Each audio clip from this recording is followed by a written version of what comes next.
Hi everyone, this is Colleen Hartigan from Maderia, USA. Happy to have you all here with us to learn a little bit more about sublimation and how, if you're an embroiderer, it can bring more revenue to your company and more customers. Also, so you won't have to turn people away because it's a way of decorating that you cannot address. So the Sawgrass Company and Jimmy Lamb are here to help explain the sublimation process, and I'm here to talk about how it really does work with your embroidery business if you happen to have one. Our topic today, growing your embroidery business with sublimation. And as always, I am just thrilled to be involved with companies like Maderia, who are getting involved into digital decoration through things like sublimation and being offered it to you, their customers. And for those of you who know me, you know that I started as an embroiderer, and I still am involved with embroidery and digitizing, though I also do a lot of digital types of things now. In fact, if you joined Colleen and myself a few months ago, we did a webinar about actually using sublimation, digital transfers, using products like the Chromoblast product that Maderia carries to be able to create some really unique applique products. Okay, so definitely digital printing can make a big impact in your embroidery business. But we're going to really go a little bit deeper today because, you know, as Colleen was just saying, diversification can make all the difference in the world in really growing your business, especially in a competitive environment. In fact, taking that a step further, if you look at the economy, you know, your customer base may actually be spending less money with you now than maybe in the past, you know, buying the great embroidery that you already do. And the reality is they're spending less money with everybody, but they're still spending money. So if they're going somewhere and they're getting, let's say, promotional products, and you don't sell promotional products or you can't produce any, then they're spending that money somewhere else. Or maybe they need some signage for their business. They're spending that money somewhere else. Wouldn't it be nice if maybe you could capture some of that without having to spend a whole lot of money to do it? You know, I'm not talking about going out and buying DTG equipment that, you know, $25,000 on up. You know, when it comes to sublimation, as we're going to talk about today, it's a very low-cost way to be able to do a lot of different new and unique products. Okay, so that's our goal, to kind of introduce you to what it's all about. So let's get started here. So my first question, pretty much what Colleen was just saying, are you leaving money on the table? And that's what I mean by, are your customers leaving with their wallet and taking some money and spending it elsewhere? You want to capture all that money that you possibly can from each and every customer. I mean, you already know that with embroidery. You're trying to do everything to do with embroidery, but what about all those other different things out there? And that's where diversification becomes the key. You know, I started in this business quite a few years back when it was all about specialization. You did something and you did it to the best of your ability, which you should always do anyway. But pretty much embroiderers did embroidery and screen printers did screen printing, you know, and that was kind of the world as we knew it back then, okay? But as things have progressed, we've moved away from so much specialization, and we're doing more and more diversification. And you don't want to be left out in the cold, because let me tell you something. If your competition down the street is able to do more products than you can, it may be that your embroidery customer is leaving you to go down there to get some of those other products. But if that other guy does embroidery as well, they might start getting their embroidery there too and never come back to you. Not a good idea thing. So being versatile really can help out to grow your business the right way. So as an example, and I wanted to go right ahead. Let me just add one thing. We recently did a trade show in Atlantic City, and one of the things that we do as we talk to different attendees is talk about what they do. And more we see embroiderers looking at different ways to print, whether it's screen print or digital print or direct garment or transfer. You know, everyone is looking for another way to keep those dollars in-house and not let them go somewhere else. And I think that, like Jimmy said, this is a very, when we get done, you'll see it's a very inexpensive way to fill some of this need. Go ahead. Yep. Okay, so as an embroiderer, there's a good chance you're probably already doing, say, schools and sports. If you're an embroiderer, you're probably already producing team apparel, staff shirts, school uniforms, and spirit wear for your customers because you have the ability to do that. You know, pretty much everything on the screen there, as you can see, has been embroidered, and that's great. Nothing wrong with that. I mean, you're making money. You're satisfying the needs of the customers. But have you ever thought about all the other things that the schools and sports organizations are actually buying and where they're going to actually get those things? Stuff like T-shirts. Can you do a T-shirt with embroidery? Well, you can embroider a T-shirt, but you can't print it. You know, action sports photos, very good up in the top right-hand corner there for things like fundraisers for booster groups. Promotional products at the school level, really considered more of a spirit items than anything else. You know, the car flags and all those neat things. And, you know, that's one of the big ways to get into the schools anyway is to go through a fundraiser type of program. Okay, but back to the concept here. The schools are buying all these other things. They're just not necessarily buying them from you. And everything that you see on the screen right now was sublimated. That's what makes that unique. Sublimation does so many different things. It's a digital printing process, but it is uniquely applied to hundreds of different types of products, not necessarily apparel products. And that starts to separate it from things like screen printing or direct-to-garment printing because those, again, are focused on fabric and apparel, whereas sublimation, we have so many more different things that we can do out there in the world. But it doesn't just stop with schools and sports. What about corporate and small business? You know, with the corporate and small business world, you probably already got a piece of that. You know, you're doing, you know, different things. You're doing the briefcases and you're doing apparel and maybe doing some of the restaurants with the aprons. You're doing headwear. You're doing a wide variety of things. I mean, obviously that's a good marketplace for the embroiderer.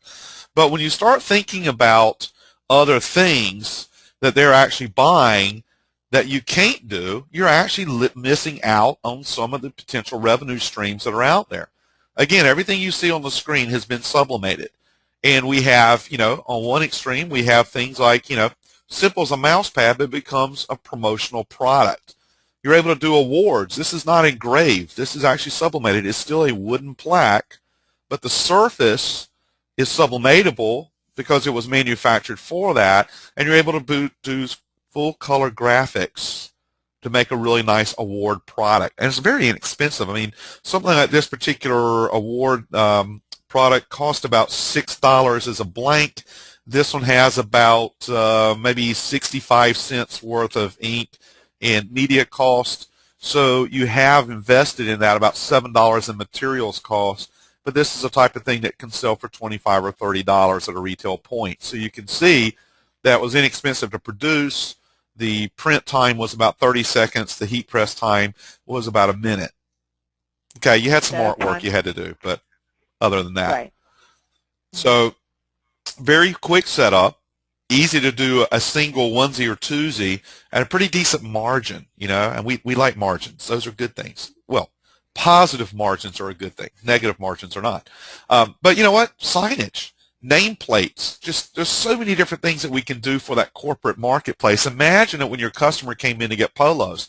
You're able to say, listen, do you have a need for some promotional products? Let me show you some things I can produce for you. What about signage? Does your sales staff need awards? I mean, there's just all these different things you can put out there in front of them, and that becomes a huge, huge factor. In fact, according to the As Specialty Institute, it takes 6 times more energy and effort to recruit a brand new customer than to service an existing customer. So think about that for a minute.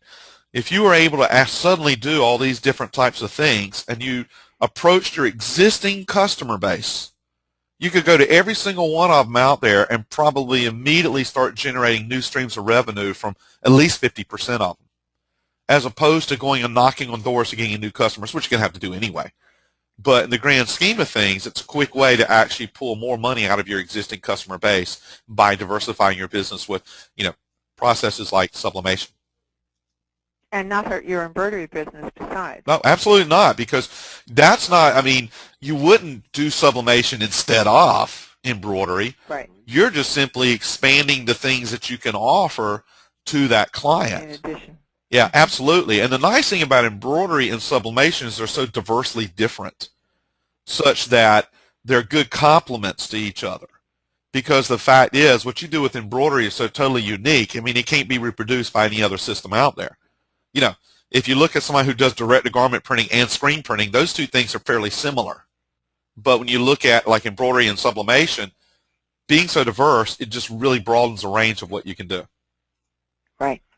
You know, gifts and personalization, another very popular thing for embroiders. I mean, you're probably already doing things like, you know, monogrammed items, baby gifts, you know, the wonderful mom's gang, whatever. I mean, you're doing these things. You're making those personalized products for people, and they're paying you for it, we hope. But, you know, take sublimation, and again, you go to a whole new level, because one of the cool things with sublimation is you can do pictures of people. Now, what better way to personalize something than to put their picture on it, or their pet's picture on there, okay? I mean, you take something as simple as an ornament for a Christmas tree, and you put baby's first Christmas, or Carla Ann's first Christmas, or whatnot. I mean, and what you have there is you have captured a real live memory, and you preserved it forever. And that's huge. People pay a lot of money for that. And that's one of the things you definitely got to remember with sublimation is it's fantastic for reproducing pictures of people, pets, whatever you want to do, okay? And that just sets it apart again from everything else. So suddenly, to complement, you know, think about your baby gifts. What's one of the best baby gifts out there? And that is a receiving blanket that's been embroidered with the baby's name and the birth date. Great present, okay? What if you could also add in some complementary items? So you approach that same family and say, listen, in addition to your receiving blanket, you know, we can make, you know, your first Christmas ornaments. I don't have a picture up here, but we have something that's called a digital birth certificate, which is really a combination of the baby's picture, information, statistics about the baby, the parents, and whatever, like you'd find on a birth certificate, but usually also containing some really cutesy baby-related graphics. So it looks really nice, and it's done on a photo type of panel that sits like an easel on the bookshelf. And those things, man, again, $6 investment. Those things sell for $30, $35.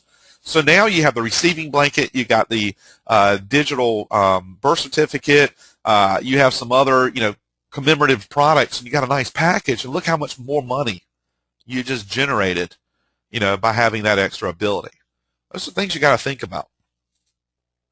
So sublimation definitely can make a difference. I mean, that's what we're talking about here. It's really a great way to get the best of both worlds. You got the embroidery and you got the sublimation. But I know that a lot of you don't know exactly what sublimation is.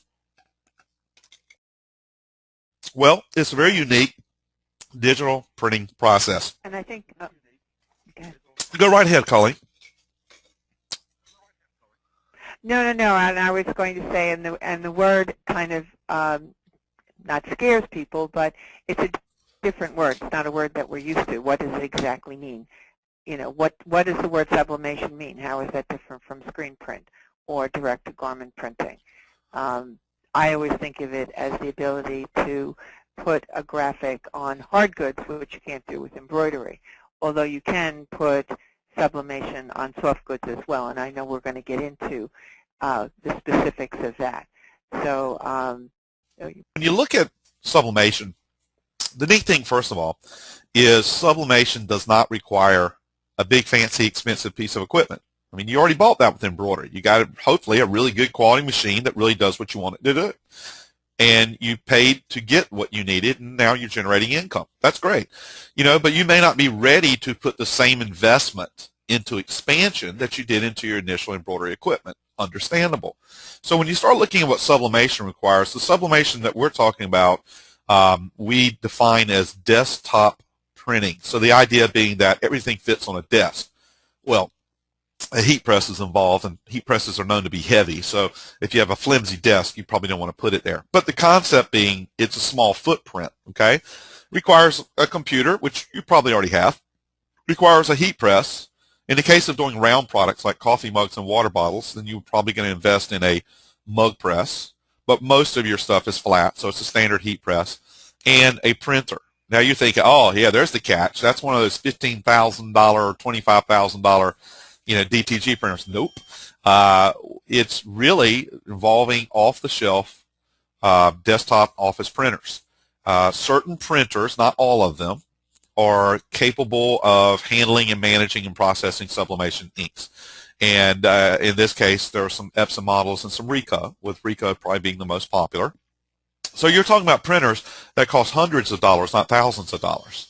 And basically, you're going to set up an image, and then you're going to print it out onto a sheet of special sublimation transfer paper. It's different from transfer paper used with, say, pigment inks for t-shirt transfers.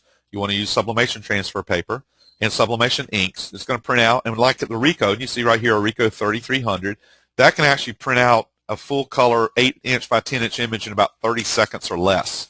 So you're going to print it out, and then you're going to put the item you're decorating along with your transfer under a heat press and for about a minute, and then that's where all the magic begins. And keep in mind, this is very important, the image leaves the paper and goes onto the product being decorated, such that when you remove the heat press from the picture, you take the transfer paper, ball it up, and throw it away. This is not a decal that's put on with adhesive. The transfer paper is temporary. The ink, in the case of sublimation, is permanent. So let me tell you a little bit more about that, because sublimation is so unique because of the simple fact that it is a chemical molecular process, okay? But first, let's just talk a little bit about the characteristics of embroidery. I mean, embroidery is good stuff. It's perceived as a high-value process. It's an ideal method for embellishing caps, for example, and that's probably one of the best things. In my mind, the best way you can ever do a baseball cap is embroidery, okay? I've never found a way to do it any better than that.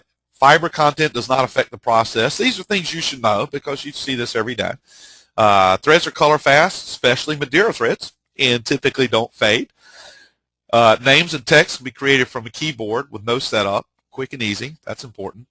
But on the downside, okay, I was an embroiderer. I'm not slamming embroidery. Everything's got limitations, so does sublimation.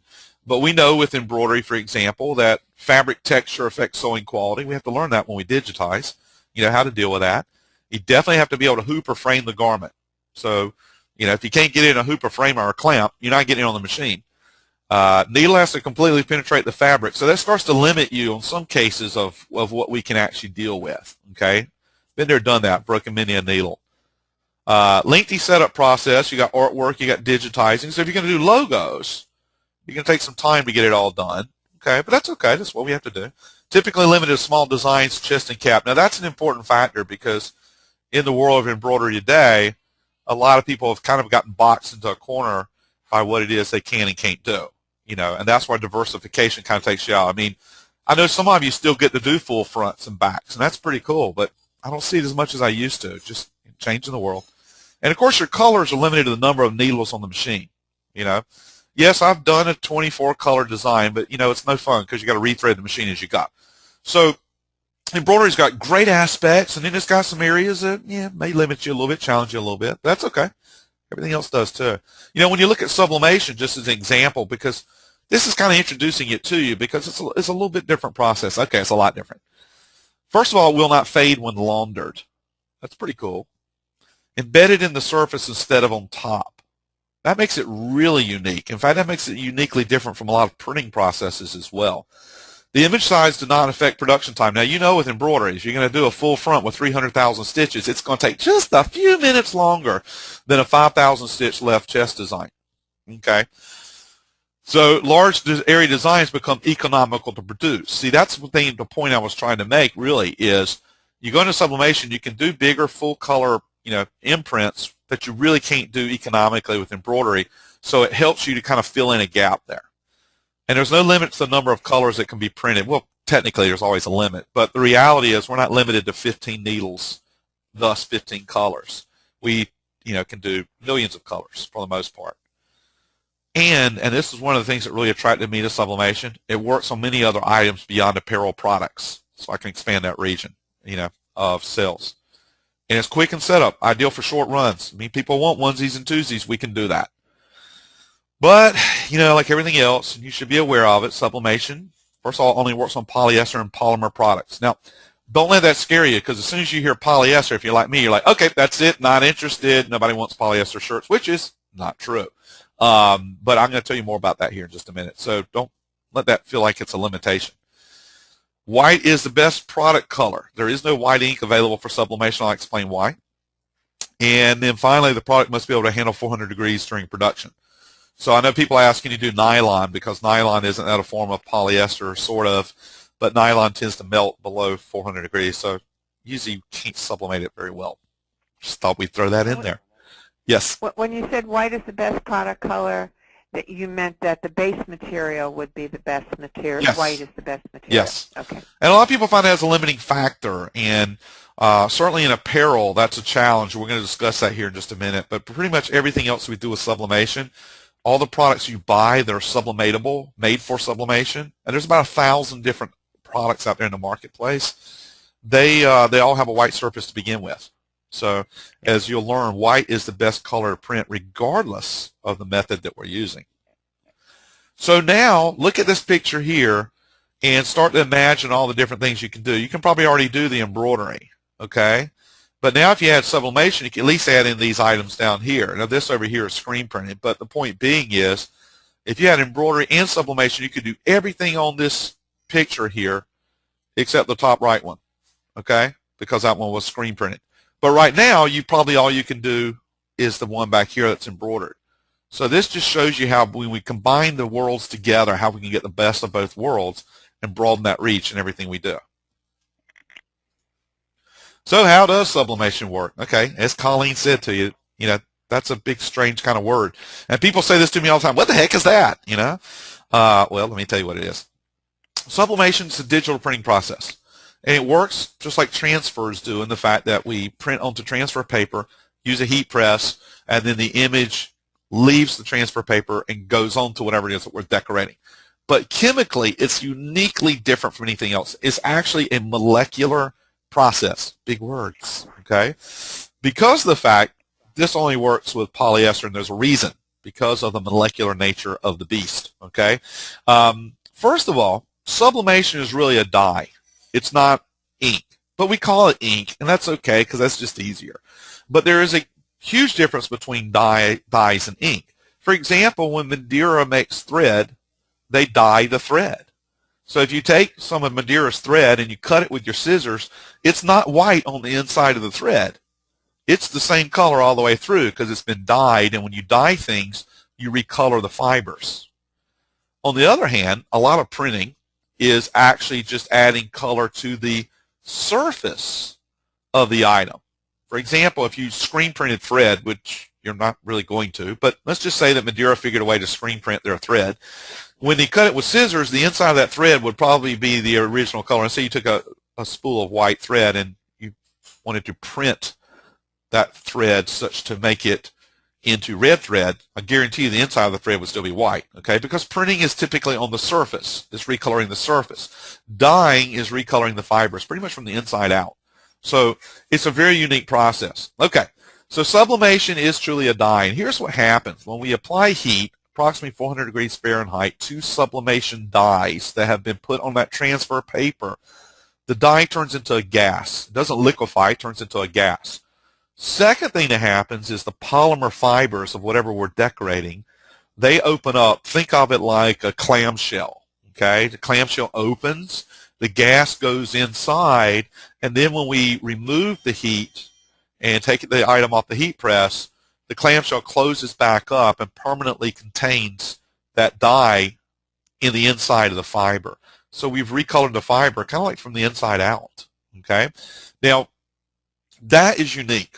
Because now what we have is something that doesn't fade, crack, or peel in the case of clothing when washed.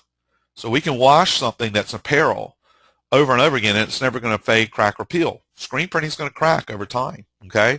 Some transfers using pigment-based inks, not using this type of process, and also some DTG even will start to fade, crack, and peel over time, but not sublimation. Now, I will tell you sublimation is not UV resistant. So if I put it on a signage product and put it out in the sunlight, you probably get about 2 years out of it before you feel the need to replace it. And there's nothing wrong with that because we call that recurring income. as long as you tell that customer, up front, hey, these license plates for the police department are probably going to last you about 2 years. You have to get new ones. Okay. Everything fades. So, what the heck. But at the end of the day, sublimation is really unique. When I put it onto a hard item, and you're thinking, wait a minute, you said polyester. Okay. Actually, I said polymer. Polymers are used in plastics, we'll say that, and other things. So, for example, let's say that I do a metal license plate. Well, I have to use one that has some type of polymer coating applied to it already, such that the sublimation will permanently bond to the polymer fibers. Okay, but that's okay. There's plenty of those out there. So the reality is that we are decorating a lot of things that are more than just pure plastic, pure polymer, pure polyester. They have some type of coating that allows us to do it, and that's what gives us the wide range of all the different products that we want to be able to do. So that's huge. Are they advertised that way, Jim? Yeah. I mean, are they advertised that they are suitable for sublimation? Yes. Or that they have polymer based? Yes. And that is the question you make sure you ask too. But when you look at the different companies that produce sublimation materials and products, you start to learn that, who to go shopping with, who has the blanks and that were made for sublimation. Okay. So that becomes clear. Here's the other neat thing. When I put it on a hard surface, if I try to scratch it with my fingernail, it won't scratch because it's down inside the surface instead of on top. So that becomes it's very resilient to be able to withstand, damage that way. Okay, as I said, it's quick and easy. Set it up on the screen, print it out, use the heat press to apply it. Okay, and the chances are you all have a computer. And a lot of you already have a heat press, so your only investment might just simply be the printer and the inks and the paper. A couple other things. You go ahead, Colleen. No dryer. No dryer. No dryer. No conveyor dryer. Okay, so when it comes off of the heat press, it's ready to go. Yeah, it's done. Even with direct-to-garment printing, you still use a heat press because you have to cure the inks. Here, we're applying the inks with the heat press per se. One of the neat things about sublimation, I mentioned briefly you can do photographs, but you can do photographs to such a high resolution that photographers are actually using sublimation to create wedding portraits. Okay? That's how good it is, provided you got a good image to begin with. And you may be saying, I'm an embroiderer, what do I care about photography? Well, let me tell you what, diversification, there's a lot of photographers out there who are looking to do more than take a picture. They actually want to sell products, photo gifts, portraits and whatnot, rather than giving the picture to the customer for the customer to go somewhere else. But they're not decorators. So you know what? You might team up with a photographer and say, listen, we can produce products using your images and we can both make money on it. Something to think about. Not to mention the fact you create your own thing. So somebody brings you the picture, you can create photo gifts all day long and reproduce it, provided you got a good image to begin with. Hard goods. Probably 90% of sublimation is the hard goods. Okay, the license plates, the signage, the plaques, coasters, awards, mugs, all these types of things, and soft goods too. Flip-flops is one of my favorites. There's flip-flops available to be sublimated. Mouse pads, laptop sleeves, drink huggers, koozies, whatever you want to call them. I mean, there's lots of different neat things out there that can be done. And we really should just say here, non-apparel products. Lots and lots of things that we can do. But when it comes to apparel, polyester is the key. Now, some of you have already encountered that. You already know how popular poly performance is. You already know what it is. Some of you may not have. Okay? So just real briefly, poly performance products are polyester-based apparel products that have a moisture-wicking capability. That's the performance aspect. And we can all thank Under Armour for making that such a popular item in the retail world. And moisture-wicking means it pulls moisture away from your skin, so in the summer it's cooler. We don't want it warmer. And in the winter it's warmer. So it becomes an all-season type of apparel. You probably know from embroidery that most poly-performance products are kind of silky, so they're a little hard to hoop and stretchy. They're a little a little challenging for most embroiderers. Right? Definitely a little bit challenging.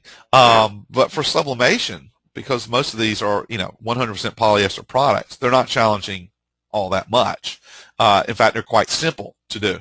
And by the way, I'm going to reference you a little bit as we go through on the Sawgrass website, sawgrassinc.com. If you go there and click on Education and Events, you can see that we have a whole collection of videos there, including one on how to sublimate poly-performance apparel. So lots of free videos there to show you exactly how to work with some of the different products. Plus, I did a full-blown webinar on nothing but sublimation of poly-performance products. So we got a lot of good resources to really take you through, the details of how to get it done. Okay. And a left chest is still very doable. A small left chest design is still very doable on the performance wear. But trying to do anything larger than that, like you're showing here, is definitely even a bigger challenge. So yeah, and but it lends itself to a combination, because you may do, say, a left chest embroidery on the front and then a full print on the back. On the back, right? Yep. And you can see in this particular one, if you look close on this larger shirt, that's actually photography that's combined with the logo as well. So there's a lot going on that particular shirt. Now, one of the things to keep in mind, if you don't already know it, and you probably do, poly-performance products do cost more. A blank poly-performance T-shirt, for example, is about $5. And you got to be careful, because the perception of most people of a T-shirt is that it's a very low-cost item, and it's not. So you have to be careful when you market that you don't use the word T-shirt. I would never use the word T-shirt if I can avoid it when talking about poly-performance apparel, because I don't want to set the bar too low. If somebody's buying a poly-performance tee, I had to go use it, didn't I? But the point being is, a lot of these are really heavy-duty, well-made, meaning that they stand up to washings for an extensive period of time. But keep in mind the benefits. It doesn't fade when washed if we sublimated it. Okay? It's moisture wicking capability. Make sure, by the way, all polyester is not moisture wicking. Okay? Only performance products that are identified as performance products truly have any type of moisture wicking. So don't ever confuse poly and poly-performance. But at the end of the day, for you to sell it, you want to focus on longevity, meaning that the image doesn't fade, doesn't crack, doesn't peel. We can wash as much as we want. Shirt doesn't fall apart. If it has performance characteristics, it's comfortable to wear year-round. It's a better buy.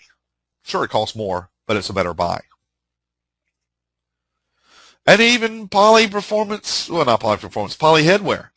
I will tell you that it's tricky to put logos onto some hats with sublimation. The ones that work best are the 5-panel trucker-style caps using a cap press, but it can be done, okay? And I hate those things. When people say, Jimmy, of all your years in embroidery, what do you hate the most? I said, truckers' hats. The first time, and now that they're back, I hate them just as bad, especially the foam front ones, because the embroidery threads sink into it, and it's hard to get a good embroidery, and they're so blasted cheap, nobody wants to pay anything for them anyway. But what the heck? You can always. It's nice to know you don't have an opinion about that. No, not at all. Oh. Give me a 6-panel, low-profile, unconstructed cap any day of the week, and I'm happy. Yeah. For embroidering. Okay? Okay. So what does it cost? What does it cost to get into sublimation? First of all, it's not that expensive, as I said. Depends on the pieces you need. You're going to have a computer with some graphic software, Corel Draw, Photoshop, those kind of things. You do not buy digitizing software. In other words, you don't buy a sublimation graphic program. You just use your standard graphics, which you probably already have. Heat press, and if you already have the heat press, you just took out the biggest expense of all. And then finally, a suitable printer that supports sublimation inks. And in case of Maderia, you deal with the Ricoh printers, which are great printers. That's correct. And so, on the low end of the scale, if you're only getting a printer equipped with inks and paper, you're probably talking around $500 or so, somewhere in that ballpark figure, without quoting any prices for anybody, okay?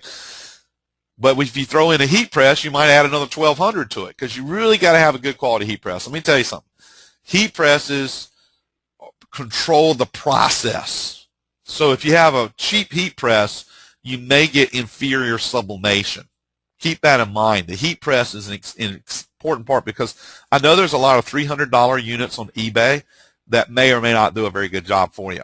You're better off to invest in a good quality heat press. It's going to last you forever anyway. It makes a huge difference. And we've gone with the night presses, Yes, which good press. according to the industry reputation, they are among the best, American made. Anyway, the mug press runs around 700, and you're right, it's 1100 at the top of the line. Oh well, we're looking at probably 1500 tops, right, for a good heat press, right? Yep.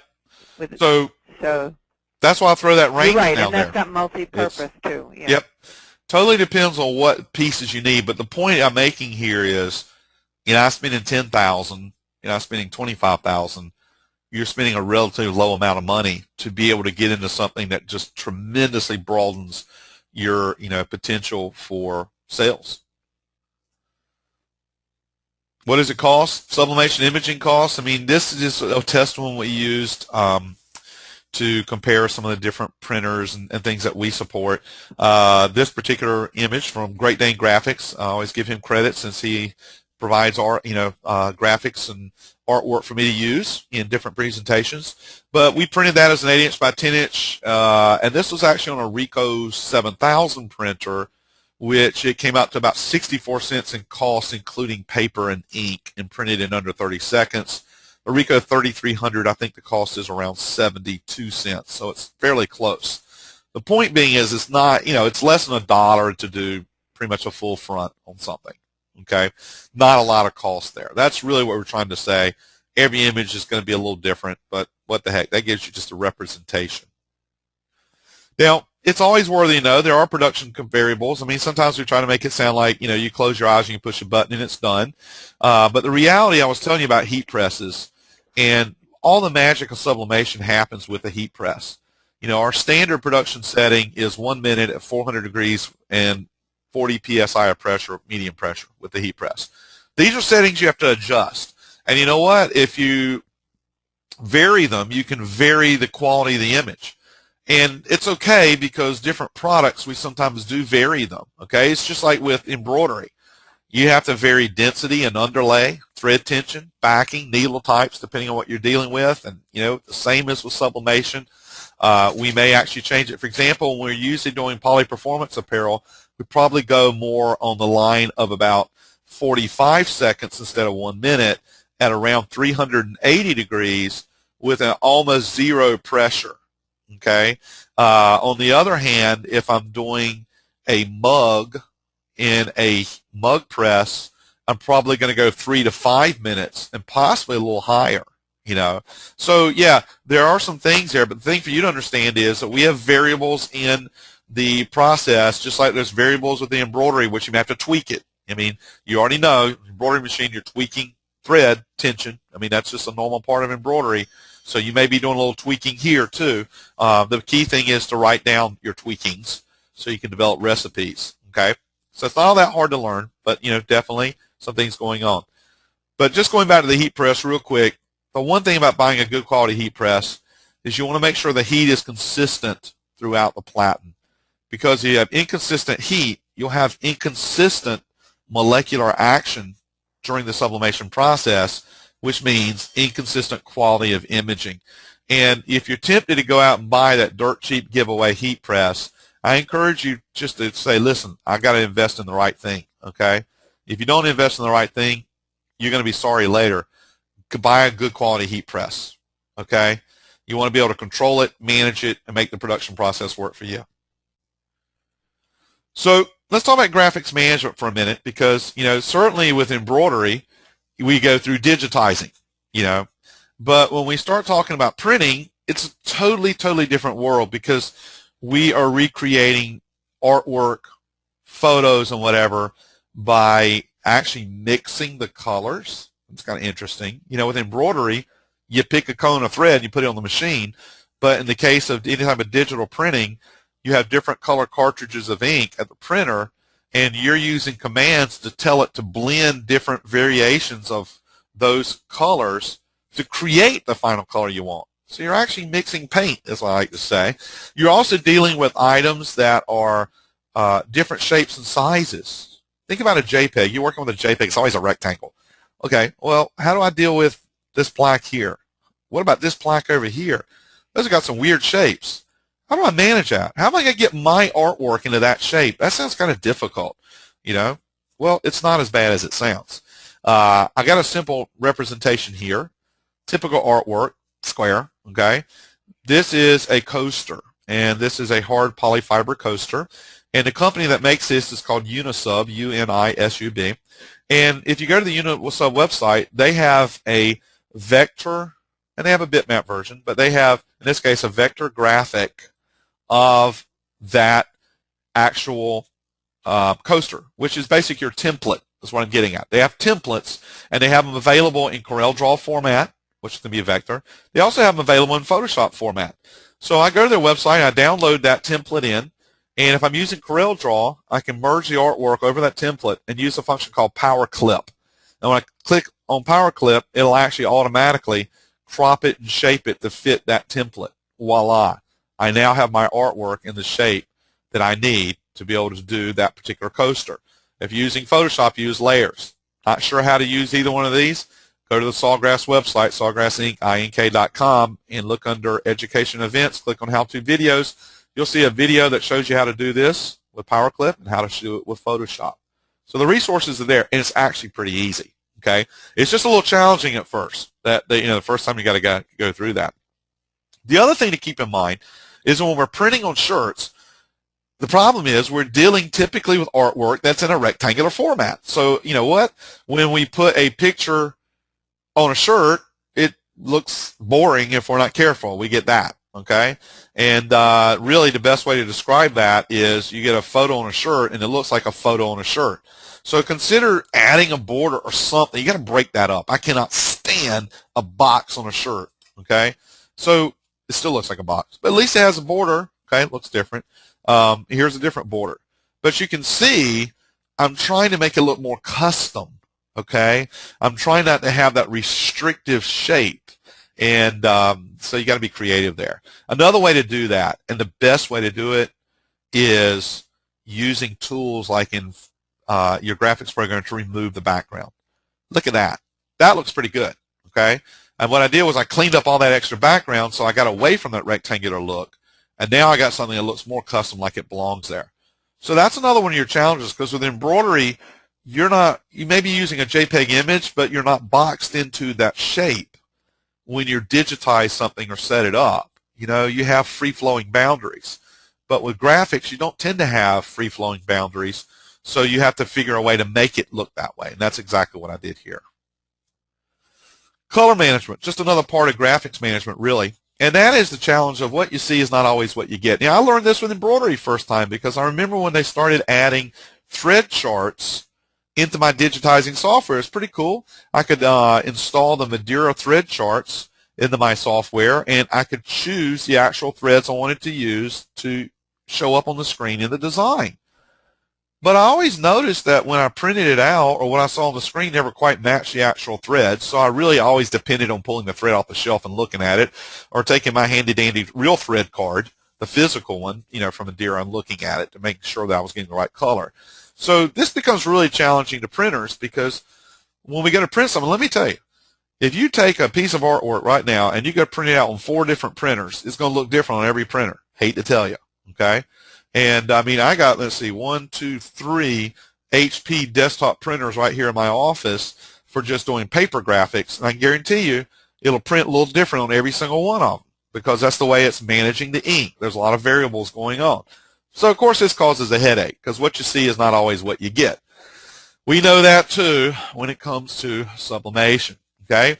And I struggled with this a little bit in the beginning, I'll tell you, because it was a little bit frustrating, because what's happening here is 2 basic things. Number one, what you see on the computer monitor is in a RGB mode, okay? That's how it's generating color, through the RGB mode. Whereas the printers are typically in a CMYK. So we got 2 different languages going on. So we got to convert the color from what's on the screen to what's on the printer. And in the case of sublimation, what comes out of the printer is not the final color. When you actually print sublimation transfer paper out, the colors on there don't really come to life until you put it under the heat press. Another little variance, okay? The second thing is something called color gamut, and I wasn't sure I was even going to introduce you to that word. But the reality is the range of colors that a printer can print is smaller than a computer monitor can show. So you got to be careful that when you're using a random collection of colors on a computer monitor that they can even be reproduced by your printer. For example, if you're using CorelDRAW and you're using the palettes of color or color charts, if you want to call it that come with it, there's no guarantee that your printer can actually reproduce these same colors that you're seeing on the screen anyway. So there's a bit of a limiting factor here. So what you want to do is understand that what comes out of the printer is always right. Sounds wrong, but it's always right. It's the input color that's wrong. So if you see the wrong color coming out of the printer, it's not the printer's fault. It's because what you chose on the screen wasn't really the right color for the output. It was just the color for the input. Confused yet? Anyway, I think I can show this to you a little better. What we recommend that people do is stick with one basic palette of colors. Now here I have a reduced size palette here. And that way, if you actually take that palette of color and you go print it out with your sublimation printer and then take that as a transfer and apply it to a substrate, any kind of substrate, a lot of times we recommend there's some actually large aluminum panels you can buy that have a white coating on them, ideal for sublimation. Print it out on there, then sublimate it using the heat press. Now you have a color chart you can hold in front of your face, and you know exactly what the color looks like when it's output. So now, if I have this same color palette standing in front of me, just like you see here, and I install an electronic version of this same color palette into my graphic software, and yes, I'll show you how you can do that, and only use that chart electronically, then I can look at my printout. Think of this as a thread card if you want. And I say, listen, see that blue right there? It's got a name underneath. It actually has a recipe, but it's got a name. So let's say that's Jimmy Blue. So if I look at that blue in front of my face on that piece of metal that I printed out on, or whatever I printed out on, maybe I printed it on a shirt, maybe I printed it on a license plate, whatever. I'm holding it up and I'm actually looking at the physical color face to face, and I say, if I choose that blue, it's going to print that color blue. Now I go to the computer and I pull up this same color chart on the computer and I choose that blue. It may not look the same on the screen.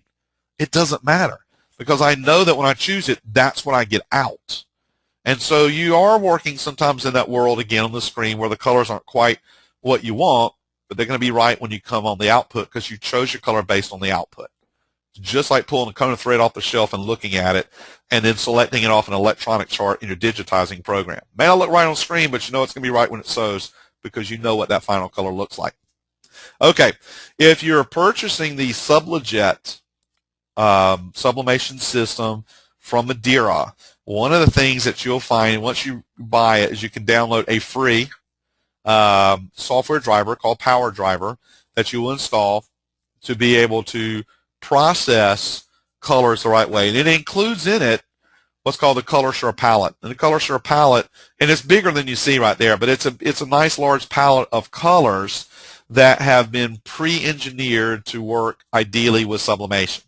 And then you can actually upload that palette into CorelDRAW, Photoshop, and Illustrator. Okay, and there's videos of how to do that on our website. So it's easy to do so that you're always using a controlled collection of colors that we know the printer is capable of reproducing. That's an important aspect. We know the color, the printer can do it. When you're using the ones that are built in on something like CorelDRAW, and you see this massive amount of colors here in this graphic, there's no guarantee we can actually reproduce that exact shade with that printer due to the range of color limitation by any given printer. Hopefully I'm not making that too difficult. Bottom line is there is a way to take care of that challenge. That's all we're saying. Okay. And we actually have some videos on color management available on the Sawgrass website to help you out. Okay.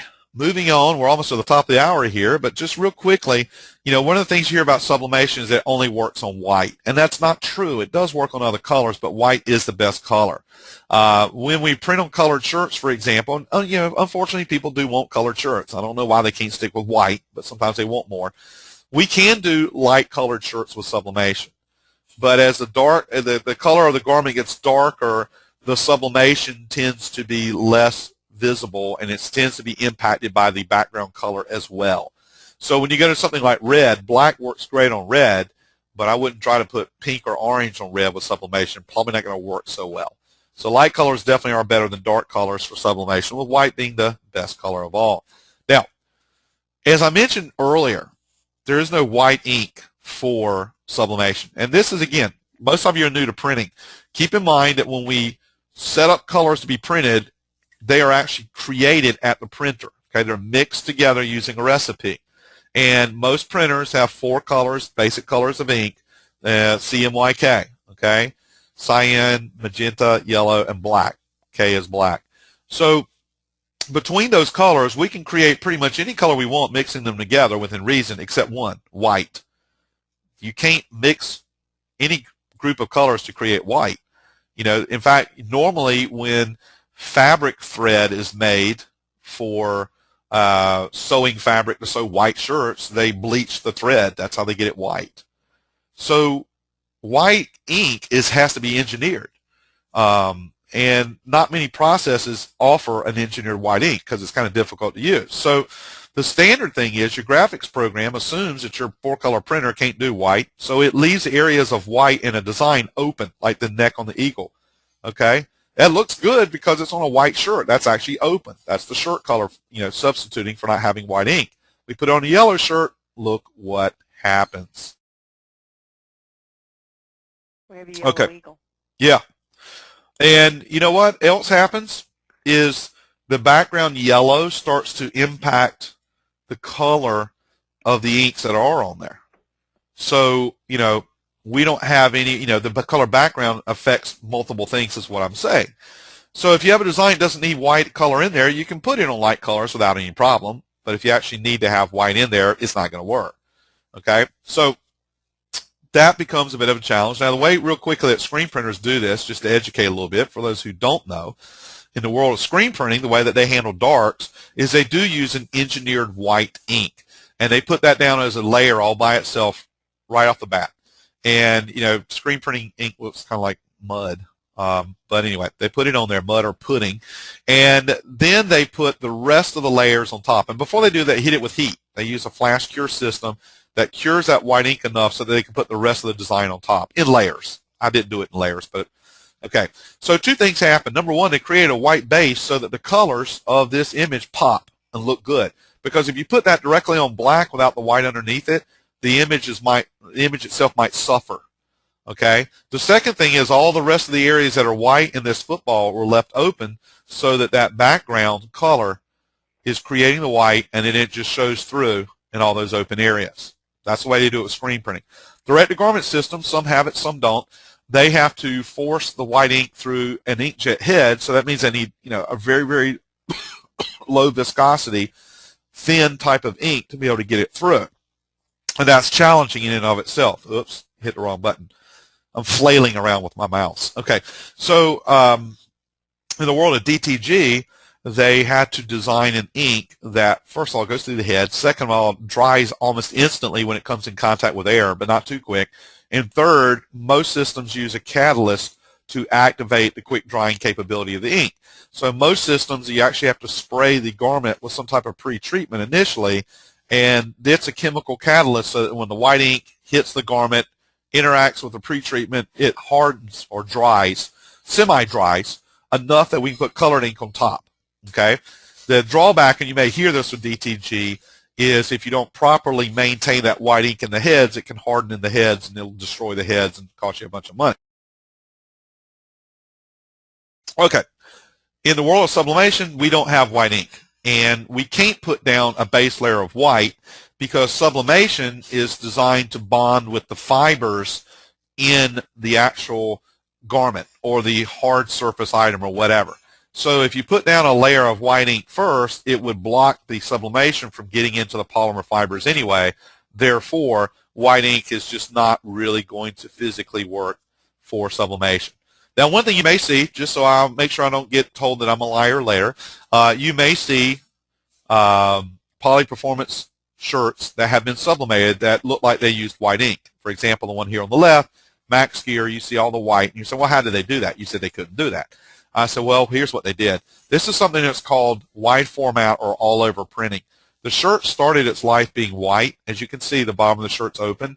And a transfer was created for the front and one was created for the back. And the entire front was sublimated all in one shot, leaving open the white areas, and thus the background material showing through. And then we did one for the back as well. In the case of a t-shirt, because it has pretty much no collar, you can actually do that on the finished garment. One transfer on the front, one transfer on the back. In the case of a shirt like this that has a collar, it was most likely done in a cut and sew process as the shirt was being manufactured. But that's how we were able to do white ink on a shirt without white ink, because we still didn't use white ink. We just let the areas open. But the reality is this, okay? Lest you think this is a huge limitation, it's only a limitation with apparel, because when we're doing hard items or non-apparel items, they do come on a white surface, every single one of them. That's the only color pretty much. And we normally are making the graphic to be what we call full bleed, from edge to edge. So if you see right here, let's call that a mouse pad. You see a white rectangle. And then I'm going to apply a design to it.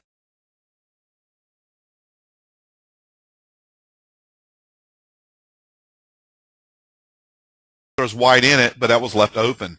And the black background, I didn't start with a black mouse pad. I started with a white one, and I recolored the entire thing at the same time. So the only time where lack of a white ink is any issue at all is truly with apparel. And then those need to be pressed as well. So they go through a heat press system as well? Yes. Okay. So hard or soft goods always need to be pressed. By the way, if you ever wanted to vaporize the ink, right. which bonds it. Right. If you're ever doing wide format printing on apparel, you have to have a wide format printer and a wide format heat press. So you're actually talking a sizable investment. Mm-hmm. Okay. So bottom line, we're really not going to go into pricing sublimation. I'm just putting this here because I want to hit you on one thing, and then we're going to pretty much wrap up for the day. One of the things I learned a long time ago about pricing is when you look at pricing your embroidery, your screen printing, your sublimation, whatever, you have to understand what really goes into the job. And, you know, I ran into people who were trying to add up how much thread and bobbin and backing they used on a job to figure out what it cost. And you couldn't be further from the truth. And anybody that's ever taken any of my pricing webinars knows this, because I really illustrate what all the true costs are. In fact, materials cost is usually is 10% probably of what the overall production cost is. You know, and I hear the same thing with ink, because, you know, what happens is people look in their, you know, their accounting and they say, well, look, I just spent, you know, $600 in ink or something this month. And they're like, how can I cut that cost? Wouldn't it be nice to get half price ink? I tried that once with thread. Sorry, Colleen. But I did. I mean, I was buying great thread. Okay. And let's see who that might have come from. Maderia. Okay. And now don't hate me when I tell you this story. Okay. So I was doing a lot of production with embroidery. I'm spending about $1,000 a month in thread, and I'm always looking at that number in my, you know, my books and saying, how can I reduce that number? And I was looking at it very short-sighted, because you know, if I could get my thread for half price, look how much money I would save. Well, along came a guy from a new kid on the block knocking on the door, and essentially he says, you know, I can get you cones of thread for probably $3 less per month. Of course, it's just as good. You know how that goes, right? So I fell prey to that, decided to experiment. You know, I'm a good business person. Let's see what he's talking about. And you know what? I immediately reduced my thread cost by probably close to $600. I mean, about $400 a month. I dropped it down to probably about $600 a month instead of $1,000. Okay. Mm-hmm. And I was patting myself on the back right up to the point that it seemed like it was taking longer to get jobs done. And I was going out on the floor and saying, well, you know, you should have had this done by now. What's the problem? Well, we just have more thread breaks than we used to. Huh? Well, we're having a lot more thread breaks. What do you mean? Well, you switched threads, and these threads seem to give us more thread breaks. So we did an analysis. Make a long story short, we were probably losing about, we were saving about $400 a month in thread, but we were losing about $600 worth of production easily, because the machines were constantly, you know, you're talking about multi-head machine, boom, stop, fix, thread break, then stop, fix, thread break. That adds up, you know, and when you start doing the numbers of how much a thread break can cost, oh my gosh, you know. And so that was short-sighted. By going back to the better quality thread, we had less thread breaks and we had more production run. It was actually more efficient. So I learned you got to look past what the darn stuff costs. What are you getting in return? And it's the same thing with ink. I was the same way, always looking at, gee, I wish I could get this cheaper. So, I had somebody even saying that to me once. I said, listen, you just spent 60 cents to do a full color image on the front of a shirt. Well, let's say $1 for easy math. So if you got your thread for half price, it's 50 cents instead of $1. Is that going to make or break you? And what if your quality went down? What if it's substandard? What did you get for that? So at the end of the day, what I want you to understand is don't sit there and look and say, well, Jimmy said it was about 64 cents to do this image, because the reality is your production costs are higher than that. And the best way to find out is, again, go to the Sawgrass website, click on Education Events, go down to where you see Webcast Archives, and then click on Login to watch videos. First time in, you got to register. It's easy. It's free. And then once you're in there, go to my pricing webinar and watch it online or download it to your computer. And there's a spreadsheet that goes with it. Works wonders, okay? It'll really help you understand about pricing of sublimation.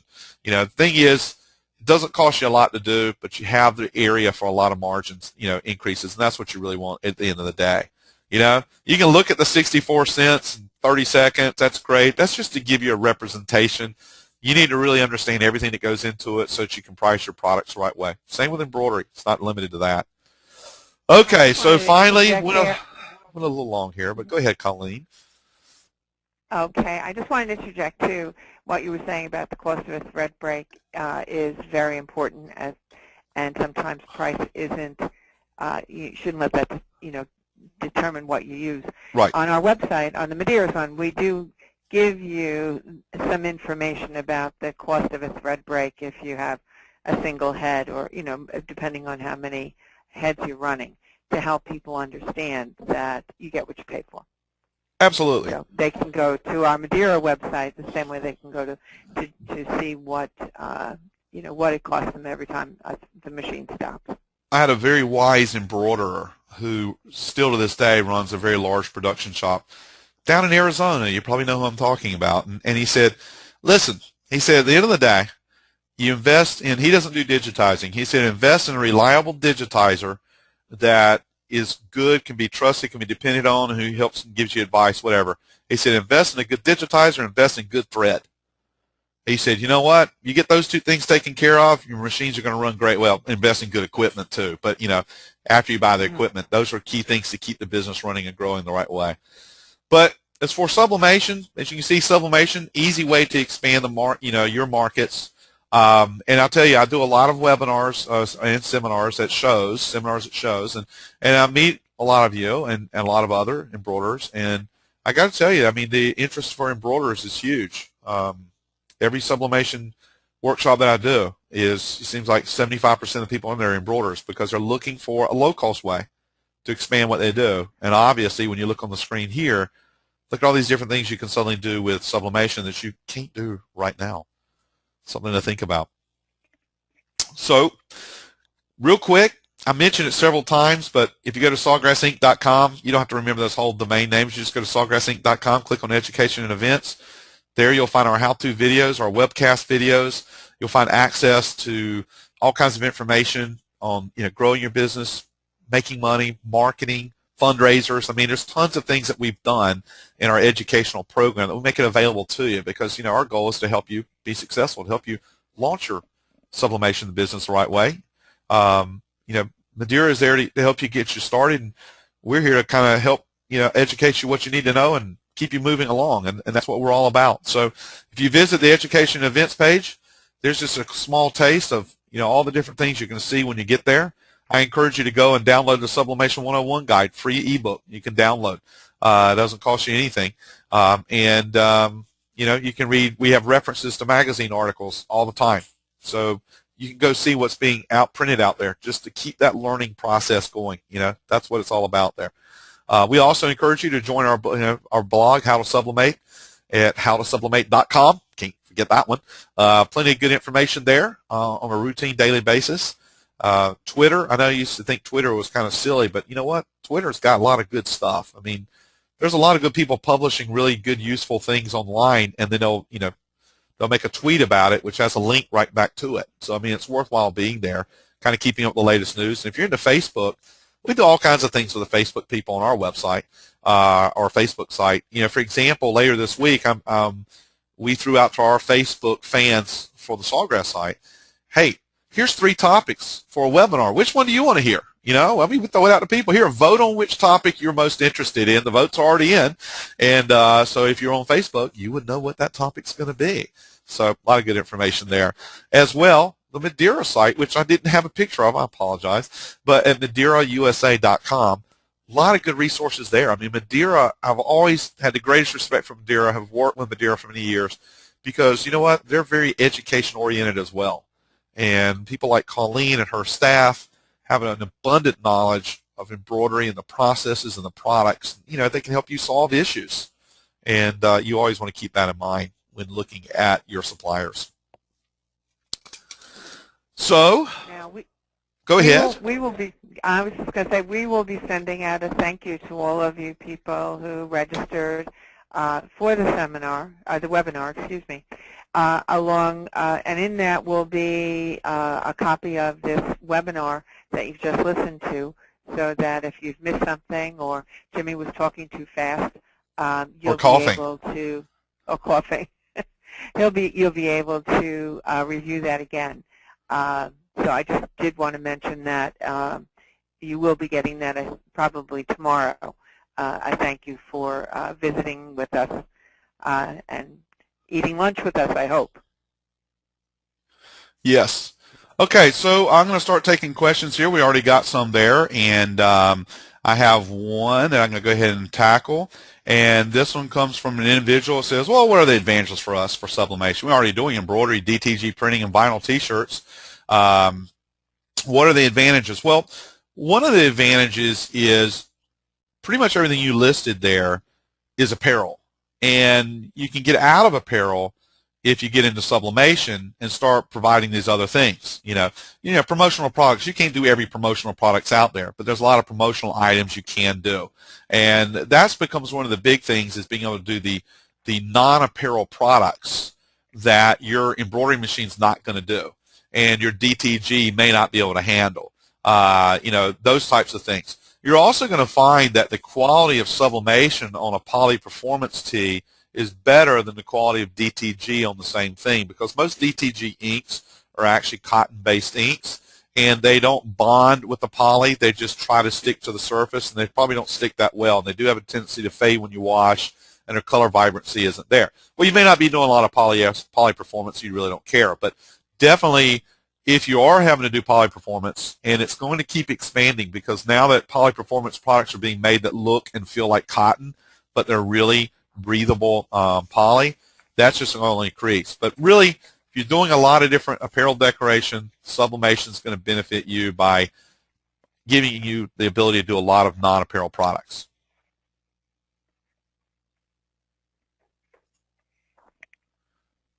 What about sublimation on round items such as mugs and cups? If you're going to do round items, there's 2 different ways to do it. One is to use a mug press, which is designed for round items. The second is something called a wrap, and it looks like a drink koozie that you wrap around. It actually wraps around and latches, and it will hold the transfer sheet up against the mug while you're doing it. And you put those actually in convection ovens. So you can do multiple ones. Don't use your oven in the kitchen. Buy a basic convection oven, but now maybe you can do 4, 5, 10 mugs all at the same time, and water bottles, for example. Also, they make large wraps for like pet food bowls, like the water bowl for Fido. You can actually, it's pretty large round. You get the larger wraps, and you can wrap around some of those larger things. By the way, there's also people that are selling iPhone covers that can be sublimated with custom graphics now. So it's not a round item, but it's a little unique, a little bit different. We did not, there was a question, are you going to cover techniques on how to mix sublimation and embroidery? We did not, but if you look at a previous webinar that Colleen and I did, that's where we talked about digital applique and multimedia, and there you can see information about the techniques for mixing sublimation and embroidery, as well as some other printing processes too.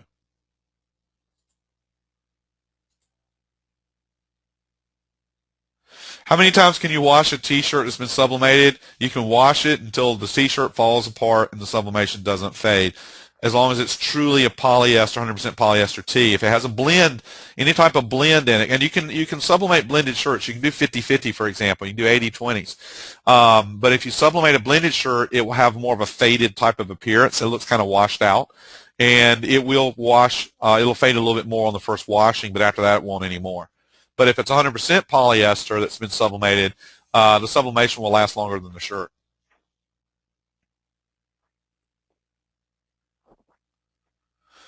Please name some printers which are good for using transfer ink and some brands of transfer ink. Well, the only brand of transfer ink I deal with is Chromoblast, which is sold by Maderia, and the Ricoh printer is the best printer for that, because you have to buy the printer that the ink is manufactured for. You know, the cartridges in cartridges typically that plug in, so it's only going to fit that printer, and there's more to it than that. It has a lot to do with the head technology. Does sublimation crack over time? Nope. Will sublimation work on cotton? Nope. Does it? Can you bleach sublimated? You need the Right. Chromoblast ink and a separate printer for cotton. Absolutely. And Madeira right now is offering both. Yep. And you know what? You apply Chromoblast ink the same way you do sublimation, same steps. You print it on a transfer paper, then put it on the heat press, then transfer paper is removed and thrown away. But it's a totally different chemical base for that particular ink. Can sublimated shirts be bleached? Yes. If gas is created during sublimation, is it safe indoors? Yes. It's non-toxic. There's a whole, MSA listing, on the website about, the chemical content and everything, but it's safe.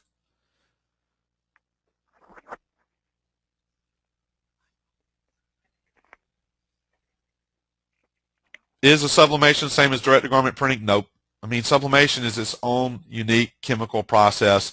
Direct-to-garment printing, they apply the ink directly onto the garment. Sublimation goes through a transfer, and then it requires heat to activate it. So that's the way why it works the way that it works. Colleen, when will the video be available? I mean, first of all, I have to process it and give it to you, and that'll be 24 hours before I even get it to you. But then people want to know where they can find the video. Right, the latest on Friday, and it'll come as a link in the thank you. Or they'll be able to go online and go to the Madeira website, and it'll be available there as well. What software do you recommend? CorelDRAW. If you're going to do logos and stuff, go with CorelDRAW. If you're going to do photography, then Photoshop's probably better. Of course, I don't mind. I like Illustrator too, but CorelDRAW seems more popular. Where can you buy wholesale blanks? There's a huge listings out there. I mean, really all you got to do is Google, sublimatable blanks, and you'll start finding people that carry them. You can always email me directly, and I'll give you a few sources. Is sublimation applicable to regular polyester or only performance fabric? No, it works for regular polyester. One thing I should give you a warning. What we have found is there are some manufacturers of polyester apparel who are telling people, hey, it's polyester, therefore it's sublimatable. Okay.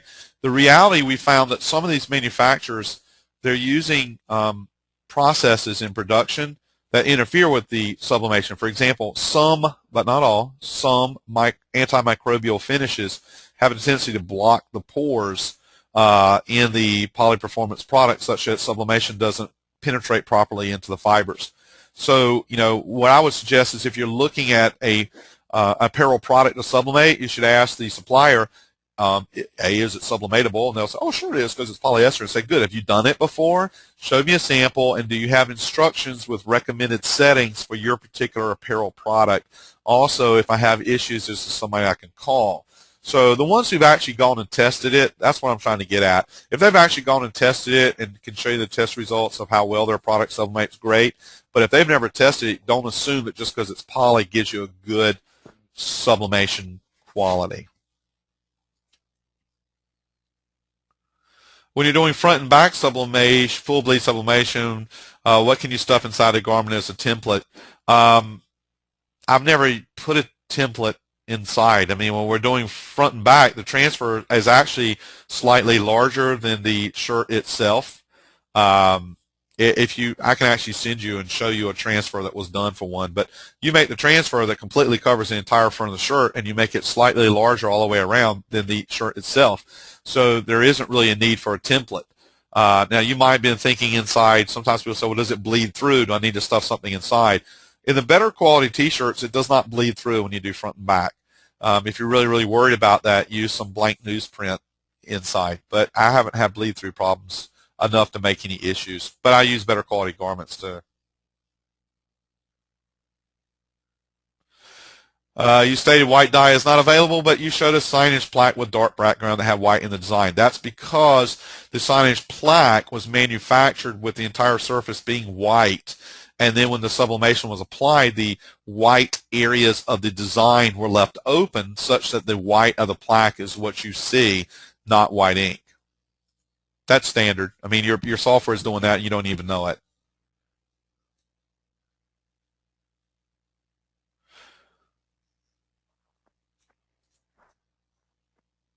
What about new flex caps? Caps can be tricky for sublimation. I mean, first of all, they do have to be poly, but the question is, can I get the cap on a cap press properly such that I can put the sublimation on there? It's trickier. It's harder than it sounds. You need to experiment with that. That's the only thing I can really tell you.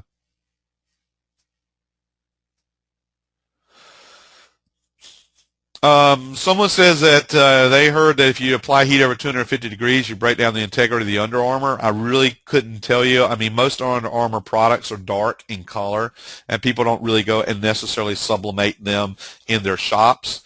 So that would be a question to Under Armour, but most of the poly performance blanks that we're working with out there can withstand the 400 degrees without any problem whatsoever.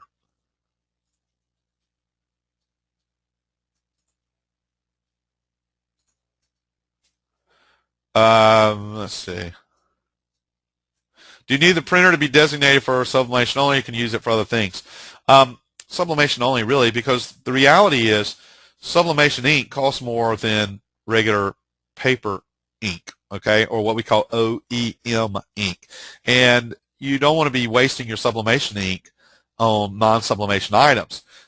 In order to switch that printer to an OEM ink, you actually have to flush the ink. And what people don't realize is that when you first put a cartridge of ink in a completely empty printer, you have to charge the system, and it'll easily use 50% of the entire print cartridge just charging up the system, because there's a lot of tubing and reservoirs that you may not see below the surface in a given printer.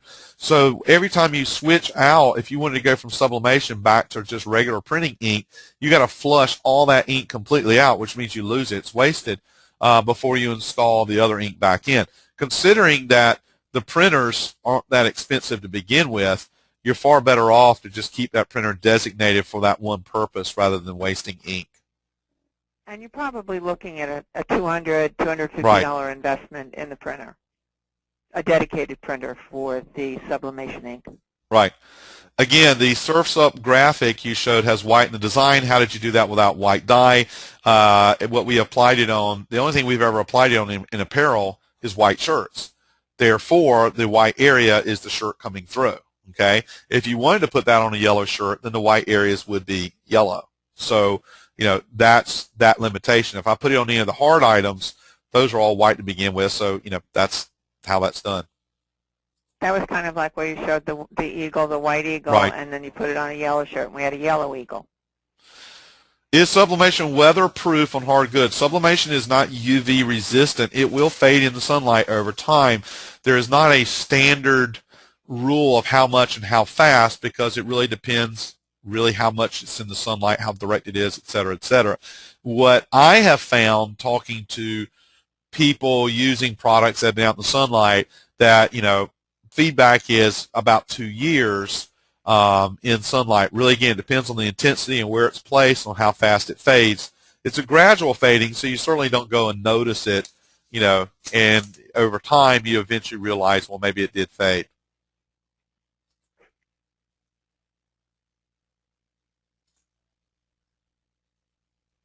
Is there a basic chart for time, heat, and pressure settings for various items? Yeah, there's one on the Sawgrass website, but also pay attention when you buy something from a manufacturer. A lot of times they include instructions, too, on what's ideal for their particular product. For example, if you're using Vapor Apparel shirts, they actually have, specific instructions of how to print and press their shirts, and you really should follow those. Are downloadable templates for products available for Illustrator? Yeah, you can probably, because of the fact that they do have some generic files, you shouldn't have any problem with that. How do you ensure the image stays in line when you heat press, especially odd-shaped blanks? First of all, we normally do make the heat transfer a little bit larger whenever the thing is. It gives us a margin of error. Second, on hard items, we typically use heat tape, just a little piece of it. Looks like Scotch tape. Don't ever get it too confused. When we're doing apparel, believe it or not, we can use a very, very light spray of repositional textile adhesive, so that it holds it in place on the shirt. I know that sounds like it would never work. It works. And okay, it's kind of scary almost. Oh, is that right? So a temporary spray adhesive that you use for applique, for embroidery, would work on this as well? Yes, but only on apparel. It doesn't work so good when you're doing hard items, but if you're doing apparel, spray a very light bit on the apparel and then put the transfer down, and it'll hold it right in place while we're pressing it. Yep. Very, very light. That's the key. Okay, good to know.